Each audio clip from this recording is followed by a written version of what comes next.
When we get out, we need to get a job, find a place to live, and probably reconnect with family and friends. On top of all that, we need to remain clean and sober. The most important thing to do, even before we get out, is to set some basic goals. You got to have a sponsor. If you don't have a sponsor, that downtime, that time at 3 o'clock in the morning when it hits you that you want to get high, who do you call? If you don't have a sponsor, you don't have no one to call. You better not call your brother or your mother. They're not listening. They don't understand these issues because addicts have a different set of rules, a different set of living ethics compared to, say your mother or Square or whatever the case may be. Have you picked up any other meetings to go to? Just started. I have one with my sponsor that I'm going to out in where he stays at. So I've just started going to that. I connect with my parole officer a lot, but I use my sponsor more than anything. I know he has a lot of different clients on his load. My sponsor, we're more personal. Go out to eat, catch some baseball games. So I'm more open up with him than I had him prior to being released. So like a year before I got released, he was my sponsor inside and just carried on outside. My parole officer, he stood behind me, and I called him on everything. I told him I had to register every car, everything. I just did it. Every cell phone, you got to do it. Wherever you live, you lay your head, you got to be honest. And once you be honest, they'll give you 100 yards.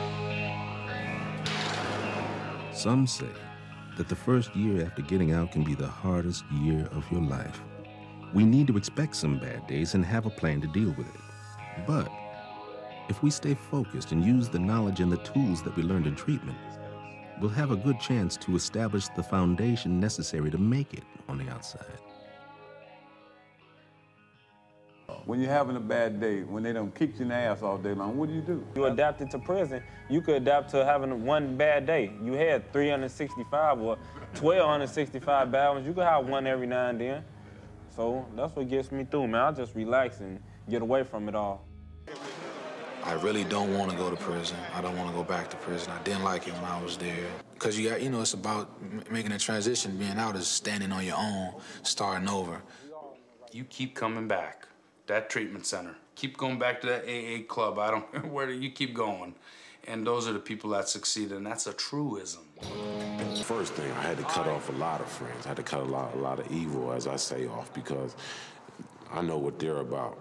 I know what they're about because I was there with them, So when released and, oh, let's have a hotel party. I can't stay out. What is he talking about? I can't stay out past 10 o'clock. They'll be at my door. Oh, man, you didn't change. You didn't change. I said, yeah, I have changed. And I said, you haven't changed. At first, you may have to take a job you don't like. I was out 5 days and landed a job. So when I got the job, I was excited and, was thinking how I could start making plans of. The guy extended himself through one of his friends, and that was the beauty of recovery people. They always want to help.